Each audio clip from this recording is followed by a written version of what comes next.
Още 5 неща, които бих ти казала като твой терапевт, ако не се страхувах да ти наранят чувствата. Номер 1.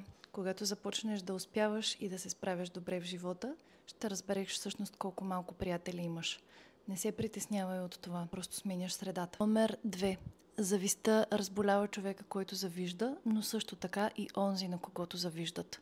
Ако някой в живота ти проявява такава емоция към теб, отстрани го от компанията си. 3.